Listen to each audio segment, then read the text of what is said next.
Sir, ಈಗ D K Shivakumar ಅವರು ಮಾತಾಡಿದ್ದಾರೆ ಸರ್, ಒಕ್ಕಲಿಗರ ಬಗ್ಗೆ ಮುಂದೆ ನಡೆಯೋದು ಮೊದಲು ಸ್ವಾಮೀಜಿ ಮಾತಾಡಲಿ ಆಮೇಲೆ ನಾನು ಮಾತಾಡ್ತೀನಿ ಅಂತ ಹೇಳ್ತಾರೆ. ಅವಾಚ್ಯ ಶಬ್ದಗಳಿಂದ ಮಹಿಳೆಗೆ ನಿಂದೆ ಮಾತಾಡಿದ್ದಾರೆ, ಒಬ್ಬ ಶಾಸಕರಾಗಿ ಒಕ್ಕಲಿಗ ಸಮುದಾಯ ತಾಯಿ ಬಗ್ಗೆ ಮಾತಾಡ್ತಾರೆ. ಇವತ್ತಿನ ಆಧುನಿಕ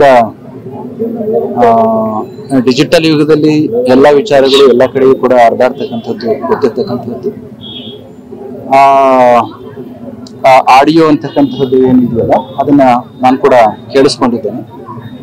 ಅದನ್ನ ಈಗಾಗಲೇ ಧ್ವನಿ ಪರೀಕ್ಷೆಗೆ ಕಳಿಸ್ಕೊಟ್ಟಿದ್ದಾರೆ ಅಂತಲೂ ಕೂಡ ಗೊತ್ತಾಗಿದೆ.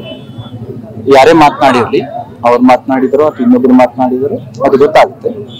ಆದ್ರೆ ಯಾರೇ ಮಾತನಾಡಿದ್ರು ಕೂಡ ಇಂದಿನ ನಾಗರಿಕ ಸಮಾಜದಲ್ಲಿ ಅದನ್ನ ಒಪ್ತಕ್ಕಂಥ ವಿಚಾರವೆಲ್ಲ ಖಂಡನಾರ್ಹವಾಗಿರ್ತಕ್ಕಂಥ ಆಧುನಿಕತೆ ಬೆಳೆದಿದ್ದನ್ನ ಕಾರಣಕ್ಕೋಸ್ಕರ ನಮ್ಮ ಸಂಸ್ಕೃತಿಯನ್ನು ಯಾವ ಕಾರಣಕ್ಕೂ ಮರಲಿಕ್ಕೆ ಸಾಧ್ಯ ಇಲ್ಲ. ಅದು ಕೇವಲ ಒಕ್ಕಲಿಗ ಸಮುದಾಯಕ್ಕೆ ಮಾತನಾಡಿದರೆ ಅಥವಾ ದಲಿತ ಸಮುದಾಯಕ್ಕೆ ಮಾತನಾಡಿದರೆ ಅನ್ನೋದು ಎಷ್ಟು ಮುಖ್ಯವೋ, ಒಟ್ಟು ಸಮಾಜದಲ್ಲಿರ್ತಕ್ಕಂಥ ಪ್ರತಿಯೊಂದು ಜನಾಂಗಗಳು ಕೂಡ ಅಷ್ಟೇ ಬಹುಮುಖ್ಯವಾಗಿರ್ತಕ್ಕಂಥದ್ದು. ಪ್ರತಿಯೊಂದು ಜನಾಂಗವನ್ನು ಕೂಡ ನಮ್ಮ ಸಂವಿಧಾನ ಒಪ್ಪಿಕೊಂಡಿರ್ತಕ್ಕಂಥದ್ದು. ಅದರಲ್ಲಿ ಕೂಡ ಬಹುಮುಖ್ಯವಾಗಿ ನಮ್ಮ ದೇಶದ ಅಸ್ಮಿತೆ ಅಂತ ನಮ್ಮ ತಾಯಂದ್ರು, ಅದಕ್ಕೆ ನಮ್ಮ ದೇಶವನ್ನ ಭಾರತ್ ಮಾತೆ ಅಂತ ಕರೀತಾರೆ.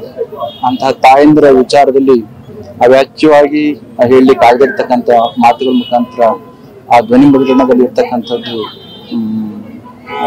ಸಹ್ಯ ಅಲ್ಲ ಅಂತ ಭಾವನೆ ಇದೆ.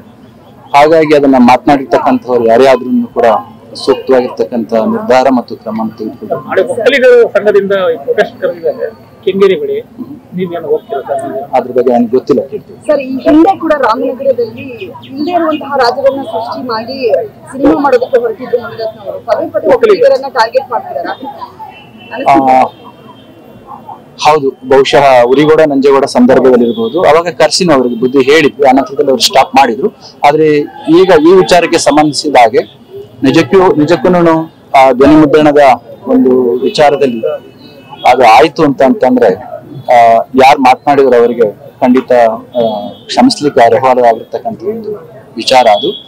ಇಡೀ ಕೇವಲ ಒಕ್ಕಲಿಗ ಸಮುದಾಯದ ತಾಯಂದ್ರು ಅಥವಾ ಇನ್ನೊಂದು ಸಮುದಾಯದ ತಾಯಂದ್ರು ಅಂತಲ್ಲ, ಸಮಸ್ತ ನಮ್ಮ ಒಟ್ಟು ಸಮಾಜದ ತಾಯಂದ್ರ ಸಂಸ್ಕೃತಿ ಬಗ್ಗೆ ಒಂದು ಮೊಡೆಸ್ಟಿ ಅಂತ ಕರಿತೀವಲ್ಲ, ಆ ಮೊಡೆಸ್ಟಿ ಬಗ್ಗೆ ಮಾತನಾಡಿರ್ತಕ್ಕಂಥದ್ದು ಅದು ಬಿಜೆಪಿ ರಾಜ್ಯ ಪತ್ರಕರ್ತರ ಬರೀತಿರಲ್ಲ, ಕ್ರಮ ಕೈಗೊಳ್ಳಿ ಅಂತ ವಿಚಾರ.